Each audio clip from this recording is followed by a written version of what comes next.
Buenos días, jóvenes, ¿cómo están? ¿Qué tal? ¿Cómo Buenos está? días, Buenos días. profe. Muy bien. Oiga, ¿Usted? Isma está trabajando, ¿eh? ¿Bien? Isma, No se preocupe. Ya sabemos que... creo que se conectó, pero está, nada más oyendo. Gracias, Eli. Sí, Pues sí, pues ya sabemos que ustedes andan trabajando también y a veces es un poco complicado, ¿no? Pero caray. bueno, sí, así es el trabajo. Por eso ustedes son un grupo especial que se maneja bajo otra modalidad, es apoyarlos en ese sentido. Bueno, hoy es nuestra, como diría, una antepenúltima sesión, porque ya nomás queda el próximo sábado que vamos a hacer el examen. Ay, Pero Dios. yo voy a ser muy práctico, fíjese. El examen va a ser de acuerdo a lo que hemos estado viendo, muy sencillo. Y yo les sugiero que la próxima sesión podamos nosotros ver media hora sobre el nuevo sistema. Ahora sí les quedo mal, pero les voy a subir las diapositivas, se las dejo ya en plataforma para que lo tengan a ustedes a la mano. Explico eso y ya en media hora hacen su examen. De hecho, su examen lo podrían hacer en 10 minutos, o sea, no va a estar demasiado complejo, ¿sí?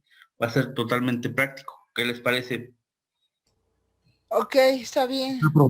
Sí, le digo, para que podamos salir adelante con esto.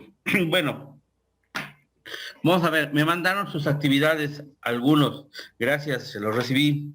Vamos a Oiga, platicar. profe, pero yo no recibí nada de Sí, las sí. unidad 4, 5 y 6. No, por eso le digo, algunos me los enviaron y gracias, digo, pero ese es por eso no tengan ustedes cuidado. Yo les voy a subir la información.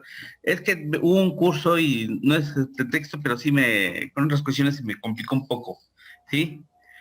Vamos a hacerlo de la siguiente manera, jóvenes. Voy a explicar de manera muy rápido cada uno de los procedimientos para terminar con todo esto, ¿eh? Y poder tenerlo ya listo a la mano. Bueno, estábamos hablando precisamente de los diversos procedimientos que se manejan en la Junta Local de Conciliación y Arbitraje. La propia ley, por regla general, te va indicando y te va diciendo cuáles van al procedimiento ordinario y cuáles van al procedimiento especial, ¿sí? O en el caso de los conflictos individuales de seguridad social, así como también aquellos que se manejan en el procedimiento de huelga.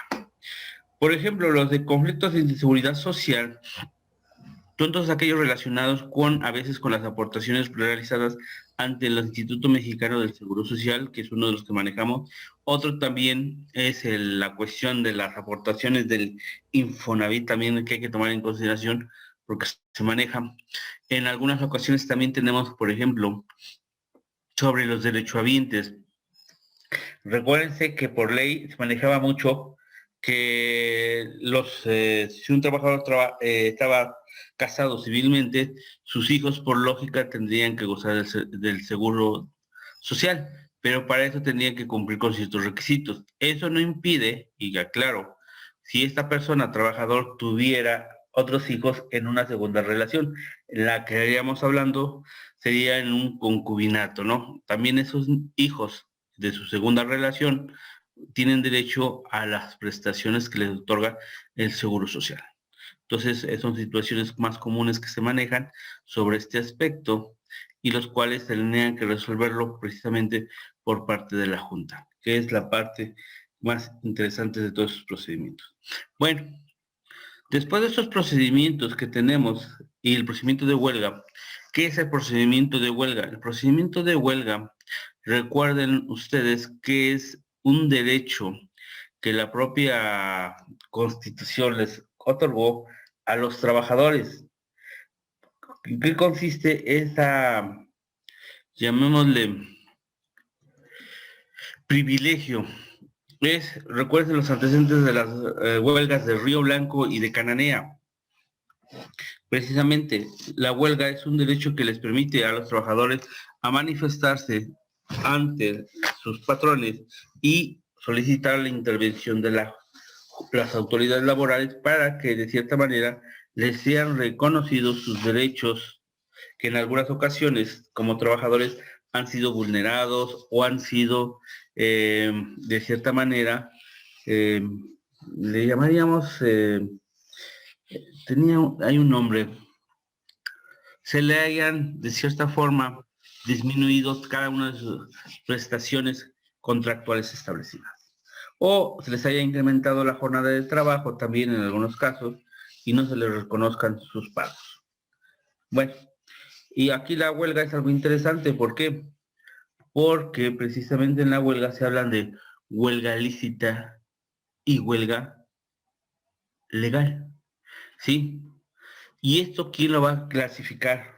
Porque para eso también tenemos que tomar en consideración que la Junta Local de Conciliación y Arbitraje, cuando estaba funcionando de acuerdo a la Ley Federal del Trabajo, se establecía que es ella quien se encarga de hacer la calificación, de declarar si la huelga es legal o ilícita.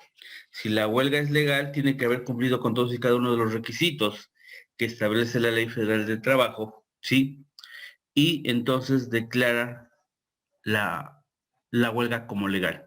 Es decir, se suspenden las relaciones laborales, se mandan a traer precisamente al patrón vía a través de sus representantes legales a efecto de que lleguen a una etapa de conciliación. En esa etapa de conciliación lo que se busca es que lleguen a un arreglo para en determinado momento poder dirimir aquellas controversias que se hayan suscitado con su contrato colectivo, ¿sí? Porque aquí algo interesante que pasa y les comento es lo siguiente. Muchas ocasiones a veces se llega a presentar el factor de que en los contratos colectivos, acuérdense que por regla general es cada 2 años se tiene que estar renovando, haciendo otro contrato colectivo, pero cada año tiene que haber un incremento por lo menos en su salario. En algunas ocasiones las empresas no quieren llevar a cabo la celebración o la renovación del contrato colectivo o no quieren dar ese incremento a los salarios. Cuando esto sucede, entonces por regla general se emplaza a huelga. Otro que comúnmente se maneja.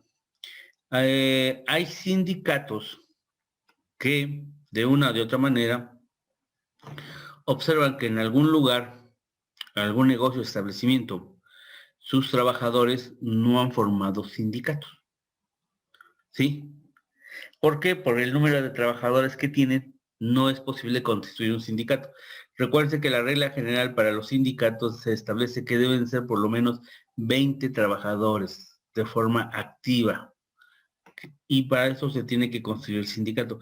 Como ellos no llegan más que a 3, 4, 5 trabajadores, por ese número no pueden tener ellos un sindicato, crear su propio sindicato. Por tal razón, entonces lo que procede y lo que realizan comúnmente es que venga otro sindicato y ese sindicato demande al patrón para el otorgamiento y el reconocimiento del contrato colectivo. Aquí está algo interesante, les voy a pasar un dato importante. Es importante que si hablamos de un negocio que tiene 3 trabajadores, estos 3 trabajadores por lo menos, tienen que solicitar a este sindicato que los va a representar, por lo menos 2 ya estar afiliados. Es decir, que tengan la mayoría. Si son 3, la mayoría sean 2, uno no estaría. Entonces, solamente así podría emplazarse a huelga. Porque precisamente en esta materia hay que tomar en consideración este aspecto. Porque a veces hay muchos sindicatos, y lo digo textualmente, que sin haber tenido como agremiados a estos trabajadores, llegan y emplazan a la negociación, reclamando un contrato colectivo que por ley a ellos no les corresponde. Y les digo por ley no les corresponde porque si son 3 trabajadores y los 3 trabajadores no quieren formar parte de ese sindicato, por tal razón el sindicato no tiene el derecho o en términos de ley la representación de sus trabajadores para llegar y exigir ese contrato colectivo con ese sindicato. De hecho, hablamos de los sindicatos de oficios varios. No sé si hayan oído hablar. Precisamente este tipo de sindicatos de oficio varios son los que se encargan de representar en muchas ocasiones a estos grupos que son minoría en un trabajo. Eso es importante. Caso contrario, si por ejemplo, a la inversa, tuviéramos de que estos 3 trabajadores, uno de ellos formara parte del sindicato y 2 no quisieran formar, eso es importante en la etapa de conciliación. ¿Por qué? porque con esos dos trabajadores van a decir, ¿sabes qué? No queremos formar ni somos parte de ese sindicato. Por tal razón, no pueden reclamar a la empresa la firma del contrato colectivo. Recuerden una regla interesante. Para la firma de un contrato colectivo se establece que tiene que tener la mayoría de los trabajadores. Son los que solicitan a través del sindicato. Y aquí, si hablamos que son 3 y 2 no quieren formar parte del sindicato y uno nada más forma parte, no se tiene la mayoría de representación de las personas que están trabajando. Entonces, eso es la parte más importante. Cuando la Junta declara de ilegal una huelga, la ley establece los términos y condiciones bajo los cuales se debe de hacer. Hay algo importante. ¿Qué va a suceder aquí? La Junta comunica precisamente vía sindicato o directamente con los trabajadores, ¿sí? Que ellos tienen 24 horas para reincorporarse a su centro de trabajo. Si en esas 24 horas no lo hicieren, entonces, ¿qué va a pasar? El patrón podrá dar por terminada la relación laboral sin responsabilidad para el patrón, liquidándole con las prestaciones que se manejan y que han sido previamente establecidos en su contrato colectivo o en su contrato individual o de acuerdo a los pactados de forma verbal. Acuérdense que también se manejan contratos verbales. Bajo esas circunstancias se tiene en determinado momento que liquidar al trabajador. Esto es de cierta manera como se manejan estos tipos de huelga. Ahora, en caso de que se vaya a huelga, entraríamos al procedimiento especial. Durante el lapso que dure la huelga, ¿sí? Los trabajadores no van a poder cobrar ninguna prestación hasta que se emita el laudo correspondiente. En el laudo correspondiente, ahí se va a establecer a qué fue condenado a la empresa como patrón y cuáles son los derechos que les asisten a los trabajadores para ser liquidados en términos de esta naturaleza. Hay una característica interesante. Hay muchas empresas que cuando desafortunadamente ellos consideran desaparecer y ya tienen un buen tiempo de años y ya tienen trabajadores con ciertas prestaciones, ellos por lo regular lo que buscan y lo que hacen es generar un conflicto con los trabajadores para que se vayan a huelga, ¿sí? Y otra de las cosas importantes que sucede es que previamente ya el patrón ha sacado la maquinaria cuyo valor es más importante para su giro comercial. Y está montando en determinado momento otra empresa similar a la que va a extinguir. Y es precisamente así como funciona esto, y ya con los pocos maquinaria, que muchas veces es maquinaria que ya no funciona, que ya no más está ocupando espacio, se deja en el lugar y con eso, al final al cabo, va a ser liquidado los patrones. Algo interesante en la huelga jóvenes pasa lo siguiente. Si se presenta la huelga y se declara de legal, en la hora de la liquidación de las empresas, los que primero que se van a liquidar va a ser a los trabajadores. Posteriormente va a ser al Instituto Mexicano del Seguro Social, al Infonavit y al SAT. Y al último son los acreedores que tuviera la empresa. Esta es la manera que se maneja. Ahora, caso contrario. Si la empresa, antes de haber sido declarado la huelga, ya había sido previamente requerido por el Instituto Mexicano del Seguro Social o del Infonavit por sus cuotas obrero-patronales que no habían pagado, ¿sí?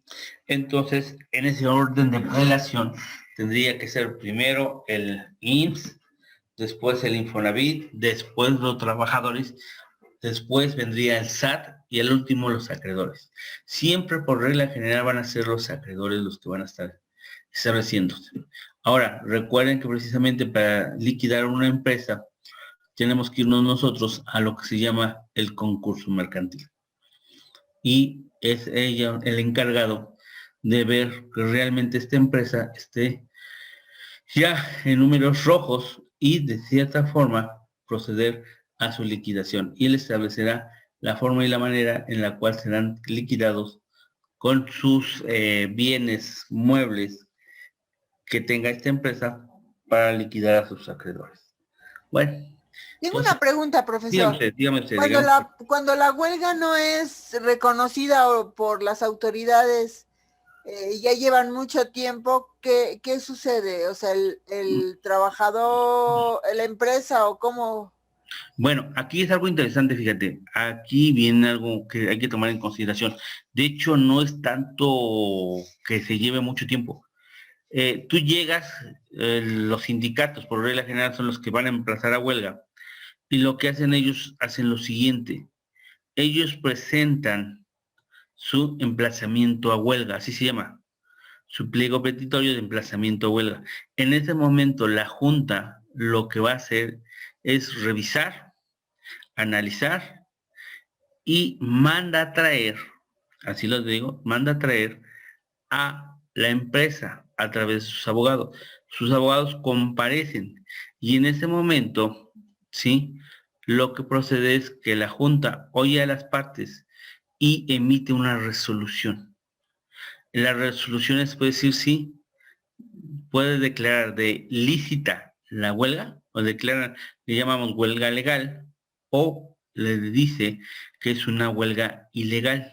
Y en ese momento, cuando emite su resolución, les informa a través del sindicato que ellos tienen 24 horas para incorporarse a su fuente de trabajo, todos los trabajadores. Si no respetan esta decisión de la autoridad laboral, entonces se establecería que se está dando por rescindido su contrato y el patrón tendrá que liquidar. Ahora, una cosa bien interesante, usted lo que está mencionando, y esto aproximadamente se hace, es un procedimiento que no tarda más de 20 días o por lo sumo un mes, pero esto se resuelve inmediatamente, ¿eh? Ahora, viene otra cuestión interesante. Es como un juicio laboral en el emplazamiento a huelga y la huelga. Tienen que ofrecer pruebas, tienen que desahogar las pruebas. Y entonces lo que va a hacer la autoridad laboral va a emitir su laudo y en su laudo va a determinar qué prestaciones sí se les van a pagar a los trabajadores de la huelga y qué otras prestaciones no se les va a pagar. ¿Por qué? Porque no acreditaron conforme a la ley este derecho que estaban reclamando ellos. ¿Sí? Ahora, hay muchas cuestiones y usted me dice y tiene usted mucha razón. Yo lo he visto y soy muy, quiero hacer un paréntesis. Puebla es uno de los estados donde la Junta Local de Conciliación y Arbitraje es demasiado, demasiado lenta. ¿Sí? ¿Por qué?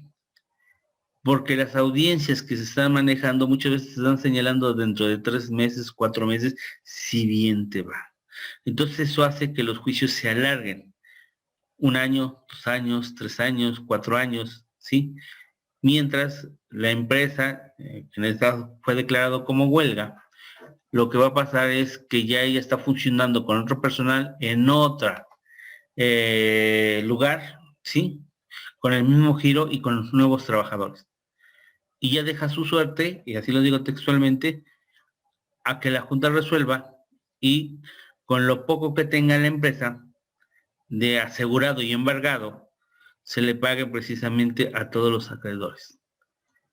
Esa es la gran diferencia que tenemos con el derecho de huelga y precisamente vamos a encontrar que hay gente que lamentablemente ha tardado 5, 10, 15, hasta 20 años para que se resuelva esta problemática.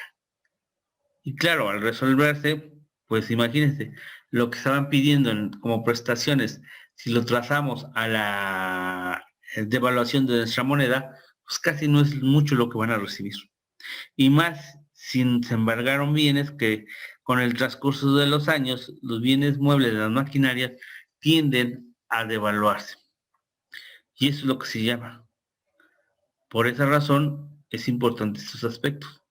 Yo decía yo, lamentablemente Puebla es uno de los estados donde materia laboral es sumamente lento, demasiado lento. A comparación de otras entidades federativas, le digo, donde sí se ha llegado a esto, a poder en determinado momento a ser muy ágiles y se busca en determinado momento solucionar.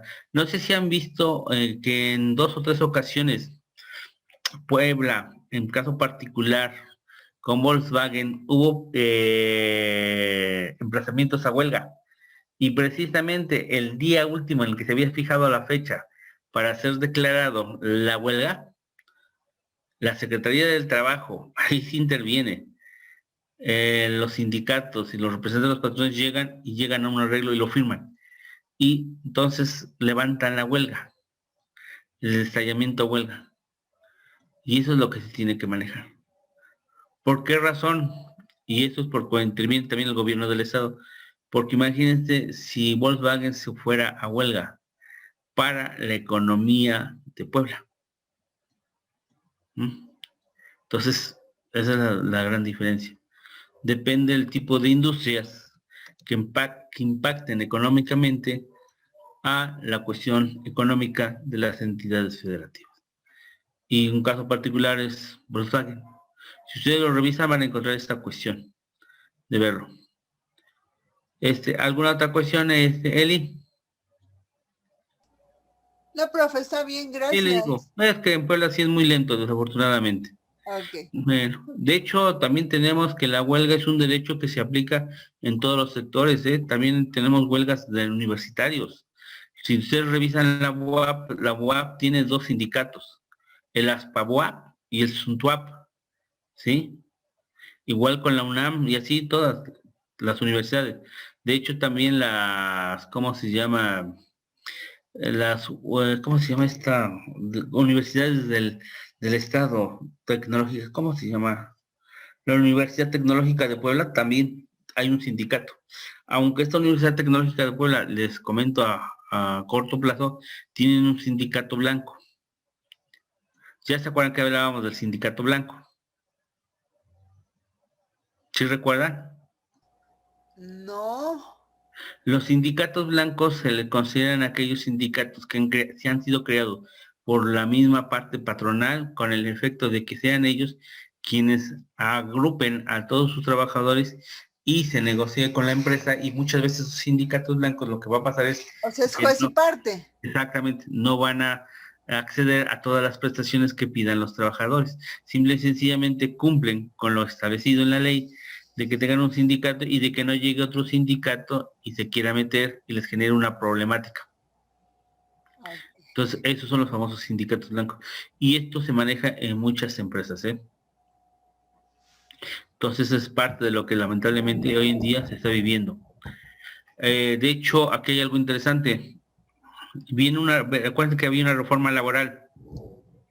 Si se aprueba en los términos en los que acordaron tanto el gobierno federal como la Secretaría del Trabajo y también lo de los sindicatos, se habla que los sindicatos, hoy las elecciones van a ser de manera privada, es decir, como cuando nosotros vamos y hacemos precisamente lo que es la elecciones federales, locales y estatales, vamos y emitimos un voto, ¿sí? Y este voto, de cierta manera, es un voto privado, o sea, que no tiene la autoridad. En este caso, los partes de los sindicatos, antes la votación era pública. Levantaban su mano y decían, voto por fulano y tal, y así se hacía. Y entonces ya sabían que venían represiones sobre las personas que precisamente habían hecho esta situación. Hoy el voto para la elección de sus miembros de los sindicatos va a ser de manera precisamente Secreta. privada. De hecho, ya la Corte también falló sobre ese aspecto y declaró que vienen esos términos, así se establece. De hecho, también lo que viene es una cuestión que se habla de lo que es el outsourcing. El outsourcing en México va a seguir siendo, va a estar estableciéndose, pero en ese outsourcing ya se establecen ciertas reglas. Para que una de las reglas que se establece son las siguientes. del outsourcing que vienen es que la empresa tiene la obligación, así dice, tiene la obligación de contratar a las personas que van a realizar de forma directa y cumplir con el objeto social de la empresa. No sé si recuerdan ahorita, en las actas constitutivas de las empresas siempre se le pone el objeto social. El objeto social, yo diría yo, por ejemplo, Bimbo. ¿Cuál sería el objeto social principal de Bimbo? La elaboración del pan blanco, todos los tipos de que manejan, galletas, todo ese tipo de productos. Ese es el objeto social principal. Entonces, ¿qué tipo de personal tiene que contratar para llevar directamente esa realización de esta operación? Pues Panadero. especialistas en alimentos. Exactamente, especialistas en alimentos y tendríamos que contratar panaderos que Ajá. tendrían que revisar. Entonces, esta es la parte importante. Entonces, el outsourcing que se me estaba pidiendo, dicen que las empresas que contraten outsourcing tendrán que contratar solamente al outsourcing por aquellas actividades que no son necesariamente eh, importantes con el objeto social. ¿Cuál sería uno de los que no se considera muy importante del objeto social? Lo que es la seguridad privada, La lo que es intendencia, la intendencia es correctamente. las oficinas. Las oficinas sí y no. ¿Por Bueno, qué? pero es que, o sea, se supone que cada empresa cuando contrata personal debe de tener un perfil de puesto y debe de tener una detección de necesidades de capacitación para cubrir exactamente el puesto y poner a la persona adecuada en el lugar adecuado. Sí, es correcto. Precisamente, pero entonces tenemos nosotros que tener forzosamente en una empresa a un gerente general, un director y así sucesivamente. Entonces ese personal operativo es necesario para cumplir con ese objeto social. Por tal razón tiene que estar contratado directamente por la empresa y no a través de un outsourcing. A la vez el outsourcing podría ser que prestara algún servicio temporal sobre la área administrativa de esta empresa, sí, por algunas circunstancias, pero no debe de O sea, ser lo debe de contratar directamente la empresa. sí, la empresa. O sea, yo outsourcing únicamente te voy a conseguir el personal. El, No, te te voy a voy a dar, conseguir el personal, te lo mando, te lo canalizo y tú decides si lo contratas o no lo contratas. podría ser Ah, uno, porque así funciona, así es como funciona. sí, pero acuérdate que la relación del outsourcing es que el outsourcing tiene contratado a esta persona con ella Ajá, sí. y la empresa le paga a ella, ¿sí? Sí, pero la empresa es la que decide si quiere a ese o no quiere a ese. Sí, pero ahora la regla que viene del juego es que dicen no, no, haz de cuenta, si tuviéramos una Contrátalo empresa, tu empresa, yo solamente te lo canalizo y tú mm, contrátalo para que tenga también todos los derechos. exactamente, porque lo que se busca hoy en día es, llamémoslo así, si tenemos una empresa y de esos 100 trabajadores resulta ser que 90% de los trabajadores, 90 trabajadores, vienen de outsourcing y nada más el 10% es directamente de la empresa, entonces aquí ya no se respeta las cuestiones laborales entonces entre el patrón y el trabajador. Lo que se busca es que hoy el outsourcing llegase a cubrir por lo menos el 50% de las personas que laboran en esa empresa y ya un 50% debe de tener directamente la relación empresa-trabajador. Sí, porque ahí había una evasión de muchos impuestos y de muchas cosas, y además el trabajador no le daban sus reparto de utilidades porque decían que pertenecía a una empresa de servicio y no a una empresa productora. Es correcto, es precisamente esa es la cuestión. Vamos a ver cómo termina esto, te Disculpe, digo, pero adelante. le, una pregunta, ¿y es posible que desaparezca completamente el outsourcing? Porque No, no bueno, va a la desaparecer. pregunta va Ajá. porque porque bueno, hago esta pregunta porque en el transcurso de la semana en las noticias estaban diciendo que querían que desapareciera porque pues ya había muchos problemas, por lo mismo que comentaba Eli, o sea, a veces había despidos o cositas así, detalles que sí eran muy importantes que no se dejaran pasar y a quién demandaban si después resultaba que eran empresas fantasmas donde ibas a tal oficina porque decía que estaba en esa dirección y ya no había nada. Entonces, no me acuerdo que estaban con detalle mencionando, pero estaban diciendo que buscaban que completamente desapareciera esa figura. Entonces es a lo que voy, si es posible que desaparezca. No creo, y te voy a decir por una razón. ¿Se acuerdan que vemos en derecho corporativo y ya vimos lo del TLC? Hoy hablamos de la USMECA, ¿sí? ¿Cuál es el que se habla precisamente en el Tratado de Libre Comercio? Se habla de la figura del outsourcing. Entonces, por esa razón, México no puede ya desaparecer el outsourcing. ¿Por qué? Porque ya está en un tratado internacional. Esta figura ya está contemplada. Ahora, lo que se buscó y de cierta manera es una regularización. Ahora, yo lo que veo, y lo digo desde mi punto de vista, es crear sindicatos de outsourcing, porque no había, o hay sindicatos blancos, te digo, que amparan al Y era outsourcing, tierra pero de nadie. exactamente. Entonces, eso es lo que se busca. Pero de que va a desaparecer, no desaparece porque sería una cosa interesante. El gobierno federal que tanto critica el outsourcing y que él precisamente manejó, sacaron una estadística donde cerca del 90% de la gente que trabaja en el gobierno federal, en sus dependencias, secretarías y todo lo demás, son a través de outsourcing. ¿Mm? Entonces, ¿qué pasaría? Si desapareciera el outsourcing, entonces lo que tendríamos es que el gobierno federal, a través de su secretaría, tendría que reconocer todos los derechos laborales de estas personas que estuvieron trabajando con ellos. Oiga, profesor, que toda esta gente entra ya como personal de confianza, ¿no? Algunos sí y algunos no. Recuérdense que hay la Ley Federal del Trabajo hace una distinción. Igual lo mismo sucede en la Ley del Derecho Burocrático. El trabajador de confianza se considera aquella persona que realiza actos de dirección, supervisión, a eso se le considera. Sí, a puestos más de secrecía, ¿no? Exactamente, ese es el trabajador de confianza. Ok. Entonces, los que Los de no... desconfianza son los que hacen la labor. Exactamente. Bueno, pues llamarlo así, pero esa es la regla. Entonces, esa es la parte importante que nosotros debemos tomar en consideración.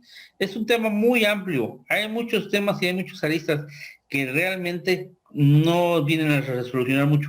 Por ejemplo, ahorita ya hay una cuestión interesante en materia laboral.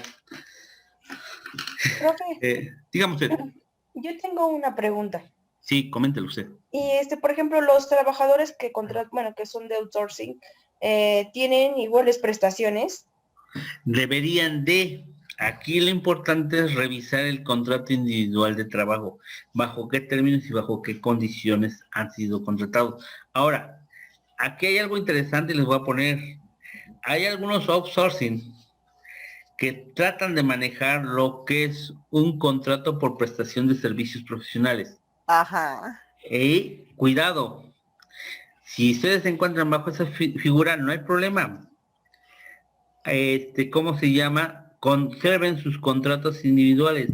Y cuando en determinado momento la empresa les diga, sabes que hasta aquí, gracias, no te preocupes, demanden laboralmente. Lástima que no lo vi, pero no lo pude guardar. O sería cuestión, es que a veces con tanto trabajo no me los guardo y a veces se me entrepapela.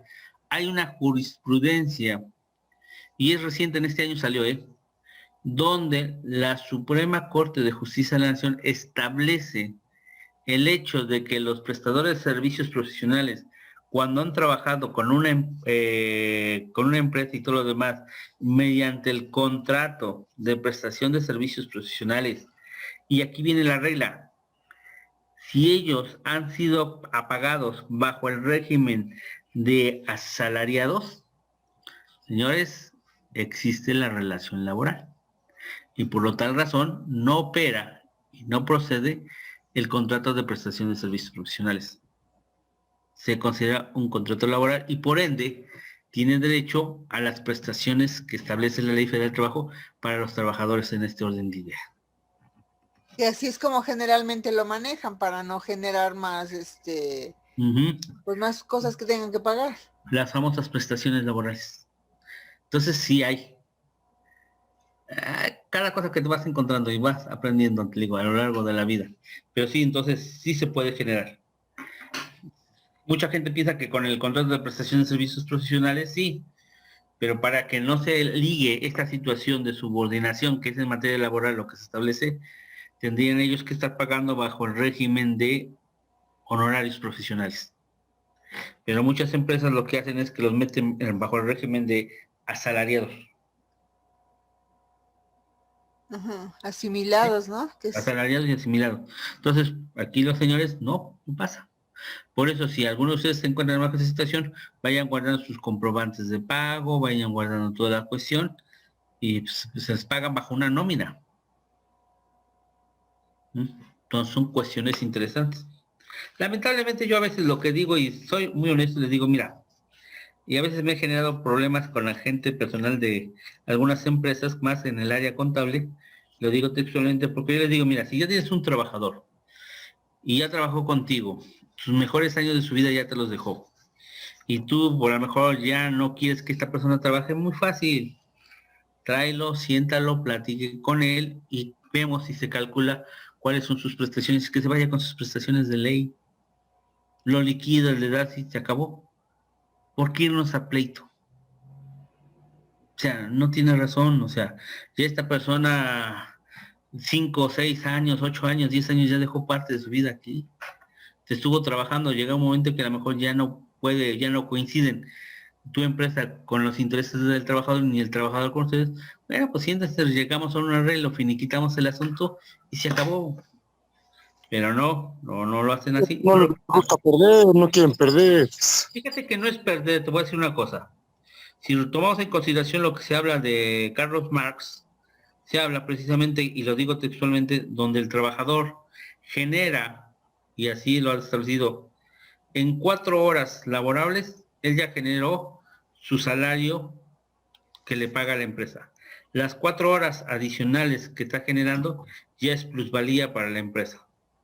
Entonces, si tú lo multiplicas por todos los años que estuvo contigo trabajando y todo lo demás, entonces págale conforme a la ley y se acabó. Sí, no, en teoría tendría que ser así, pero pues de alguna manera la empresa no quiere perder y no da más de lo que según ya dio, porque pues no puede perder, no puede dar más.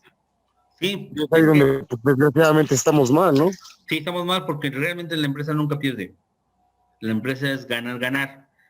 Lo malo es que a veces encontramos a gente que labora para estas empresas y lo que lo ve como algo personal y dice, no, yo le ahorro a la empresa, le digo que no pague esto. Pues no es que le ahorres. Simple y sencillamente págale a esta persona lo que ya por ley le corresponde y que lo generó con su propio trabajo durante los años que estuvo colaborando contigo. Así tendría que ser, pero las empresas no lo ven de esa manera. Ellos No lo ven. con que ya pues ya le di un sueldo semanal a la semana o sueldo quincenal, ya piensan que ya con eso ya fue gratificante tu trabajo, ¿no? Y pues realmente no es de esa manera. No es así, por eso les digo, con la cultura mexicana, el día que cambiemos, le digo cambiemos porque es cierto, la mayoría de la gente tendríamos una situación, una sociedad mucho más mayormente equilibrada y no tendríamos muchos problemas y no tendríamos los grandes problemas en las juntas locales de conciliación y arbitraje. Hoy hablaremos de los tribunales laborales. Lo que pasa es que las empresas se aprovechan de la necesidad de la gente. Pero generalmente esto pasa con las empresas medianas, de medianas a pequeñas, porque Sí, claro. las empresas grandes pagan siempre todo lo que tienen que pagar. Es que ya las empresas grandes tienen otra filosofía.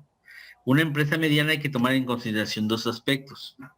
Una empresa mediana muchas veces, cuando no hay una verdadera administración en la empresa mediana, se están gastando, se están comiendo sus ganancias y manejan al día sus ingresos. Entonces, cuando les llega una cuestión laboral de esta naturaleza, no tienen recursos para pagarlo. Ahora, aunque las liquidaciones y todo lo demás forman parte de la carga fiscal, son deducibles, ¿eh? Entonces, tú deduces eso, lo pagas al trabajador y le haces la deducción fiscal correspondiente.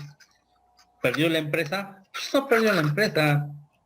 Por eso esa es la gran, yo les digo, porque yo cuando estuve trabajando con la cuestión más laboral, con las empresas que estuvieron conmigo colaborando, Sí, yo siempre negociaba, siempre buscaba que se les pagaran a los trabajadores porque pues ya eran trabajadores de años. Y llega un momento en que el trabajador dice, pues ya como no se siente a gusto, mejor pide liquidación, nos sentamos, lo revisamos, lo arreglamos y vámonos. Y ya, tan a gusto como cuando llegaron por primera vez. Pero no es así. Si eso pasara, pues no habríamos tantos problemas laborales en México. Ahora, también no generaríamos el trabajo de los abogados en esta materia. Pero yo les digo, y eso sí les comento rápido, más vale un mal arreglo que un buen juicio. Por Eso el sí, tiempo. sí, el tiempo y el dinero. Yo les digo porque se deprecia el dinero. No es lo mismo que ahorita un trabajador reciba 10,000 pesos, por decirlo así, en una semana, a que ese mismo trabajador reciba 20,000 pesos, por decirlo así, en 3 años. ¿Qué tanto ya se depreció la moneda? ¿Valdrá lo mismo? No. Entonces, yo siempre lo he visto así. Y a veces se los platico a los trabajadores cuando me sentaba yo a negociarlo. Mira, negociamos, revisamos, tú cedes, yo cedo, podemos partarlo de esta manera y te digo, en 8 días, dame la oportunidad para que se haga el trámite en contabilidad, liberen, me generen el cheque, también me generen el efectivo para que hagamos una cuestión, porque tiene que salir por pólizas de cheque. Me firmas el cheque, me lo endosas, me firmas la póliza, aquí me lo das y aquí yo te estoy dando el efectivo. ¿Sí? Y ya tienes tu dinero. Y se acabó. A que nos vayamos a juicio, si en juicio te gano, pues no te pago nada. O si la junta condena a la empresa, pues sí te va a pagar, pero el dinero que te va a pagar lo tendrás que repartir con tu abogado y con lo que te quedes, contabilízalo a la moneda del curso legal, que tanto te va, ya se devaluó.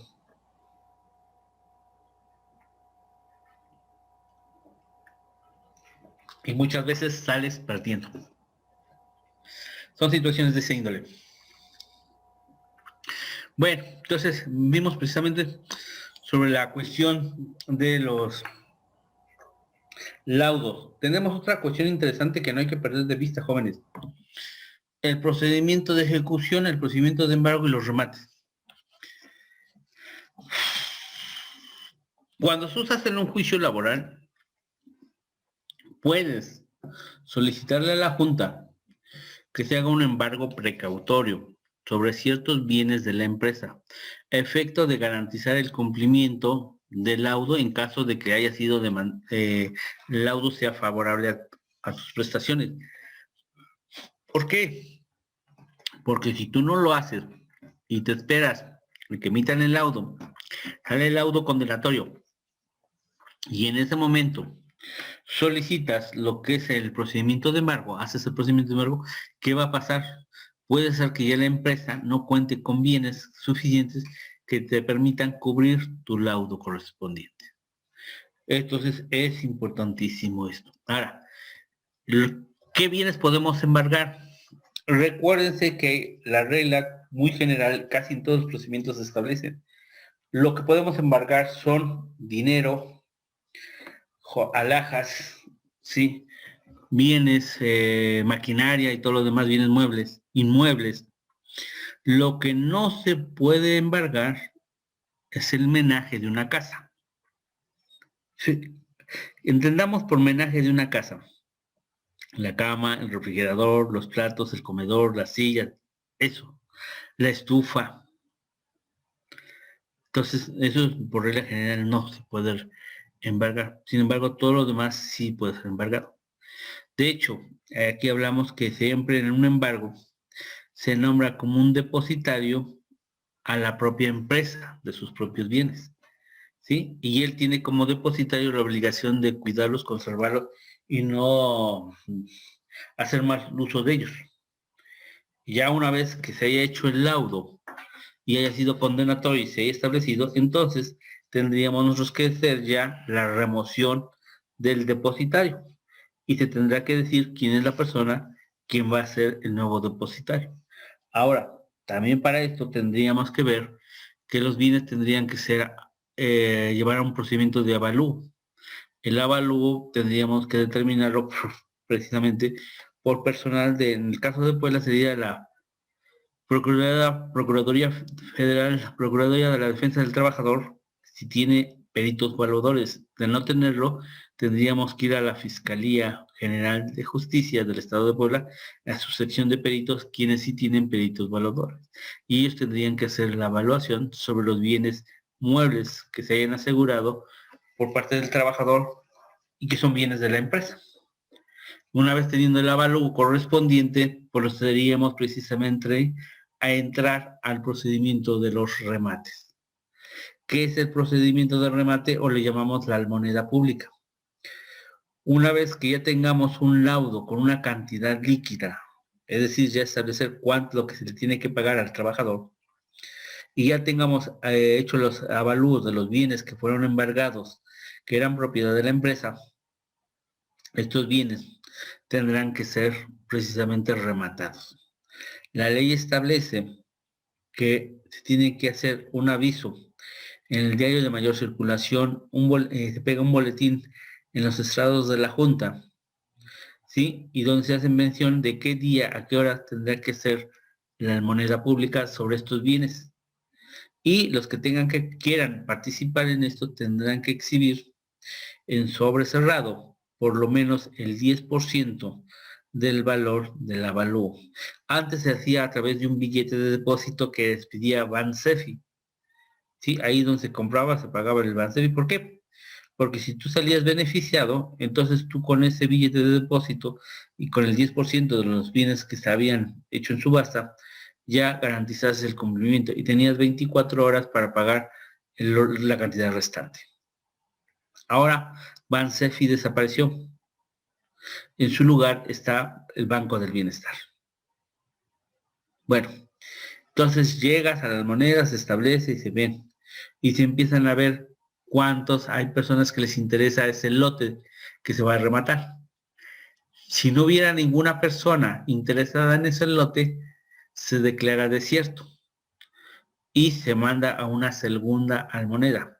Sobre esta segunda almoneda ya se le hace un descuento sobre el avalúo inicial que se pactó y ese avalúo inicial se le puede descontar hasta un 10%. Y procedería entonces ya a la venta de los bienes.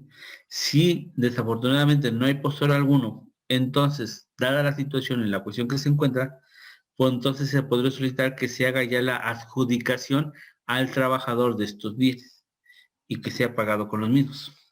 Y si hubiese un remanente, es decir, que los bienes, por ejemplo, tienen un valor por 50,000 pesos y el trabajador va a recibir nomás 45,000, esos 5,000 pesos que forman la diferencia, el trabajador tendrá que pagarlos, entregarlo a la Junta y la Junta a su vez tendrá que entregarlo al patrón o quien represente los derechos del patrón.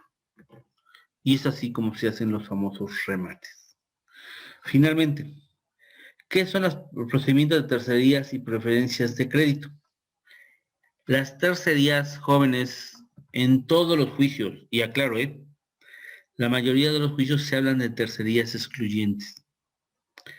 Estas tercerías, tenemos dos tipos de tercerías. Tercería excluyente de dominio, ¿sí? Y hay una tercería de créditos. Así se le llama. La tercería excluyente de dominio tiene como finalidad que resulta ser que en una empresa X, por ejemplo, Lana SADCB, y es una empresa textilera. Resulta ser que esta empresa textilera tenía en su bodega almacenada, no sé, digamos, 500 pacas de algodón. Esas 500 pacas de algodón no son propiedad de esta empresa, Lana SADCB, sino son propiedad de Confort SADCB, que llegaron allá y lo depositaron precisamente para, ¿cómo se llama? Les dieron la oportunidad de tenerlo porque sus bodegas estaban repletas y no tenían lugar donde depositarlo. Llega, se embargan y se señalan esas 500 pacas de algodón. La pregunta es, ¿el juicio laboral está con Anchor SADCB? No. Entonces, lo que se tiene que hacer es que esta empresa, Anchor, tiene que promover su tercería excluyente de dominio, justificando ante la autoridad laboral y establecer que efectivamente ella es propietaria de esas 500 pacas y que lo único que solicitó a la empresa Lana SADCB era que le guardara esa mercancía, ¿sí? Esa materia prima por un término de 8 días, mientras su bodega habría espacio para volver a trasladarlo. Si esto lo justifica, entonces de esta situación, estos bienes que fueron embargados, se destraba el embargo. Y entonces, cuando se destraba el embargo, ¿qué va a pasar? Esos bienes los va a recuperar la empresa que es dueña de ellos. Y por lo consiguiente, el trabajador lo que tiene que solicitar es una ampliación de embargo. ¿Por qué? Porque esos bienes, al no ser ya propiedad de la demandante, ya no tiene con qué garantizar su pago. Entonces tendrá nuevamente que embargarle bienes. O en muchas ocasiones sucede que entre empresas se llegan a prestar maquinaria, ¿sí? Y muchas veces se traban los embargos sobre maquinarias. ¿Y cómo vamos a acreditar la propiedad de una maquinaria? Es a través de las facturas. En empresas, aquí sí jóvenes, en empresas es necesario acreditar la existencia de estas maquinarias a través de las facturas. Si son maquinarias que vienen del extranjero, tendríamos que acreditar con la factura y con el pedimento de la aduana. Con eso acreditamos precisamente la propiedad de estas maquinarias y de esa forma se podría manejar esa tercería excluyente de dominio. Ahora, cuando hablamos de la tercería preferente de acreedores, ¿en qué consiste y en qué radica? Hace rato estábamos hablando que, por ejemplo, en una empresa, cuando ya tiene problemas de liquidez y solvencia, ¿quiénes van a demandar? Si los trabajadores demandan primero, son los primeros acreedores. Si después llega el IMSS, sería el segundo acreedor, después llega el Infonavit, el tercer acreedor, y después llega el SAT, sería el cuarto acreedor. Después de él vendría los proveedores, si tiene 10 proveedores, así sucesivamente, como cada uno de los proveedores haya promovido este reconocimiento, va a ir en este grado. Y resulta ser que cuando se liquida la empresa, se dice, señores, a ver, esta empresa se liquidó y tenemos 10 millones de pesos. De estos 10 millones a los trabajadores se les va a pagar 5 millones. Al INSS se le debe 2 millones, son 7. Al Infonavit se le debe 1 millón, son 8. Al SAT se le debe 1 millón, son 9. Pues queda 1 millón para pagar a los 10 acreedores. Pero entonces, ¿quién fue el primer acreedor? Y al primer acreedor se le debe 500,000, se le paga. Al segundo acreedor se le debe 300,000, se le paga. Ya nomás les queda 200,000. Al tercer acreedor se le debía 400,000. ¿Sabes qué? Nomás te pago 200,000 y los 200,000 darlo por pérdida fiscal.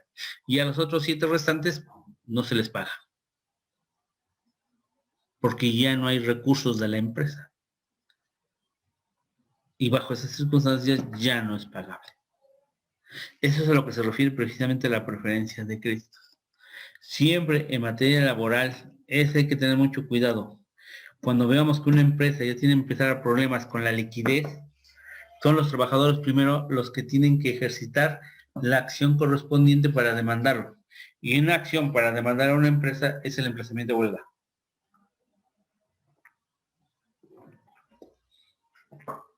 Con el emplazamiento a huelga, el trabajador ya ejercitó su acción en contra de la empresa y ya garantiza, en términos hipotéticos, que le vayan a pagar ellos en primer grado.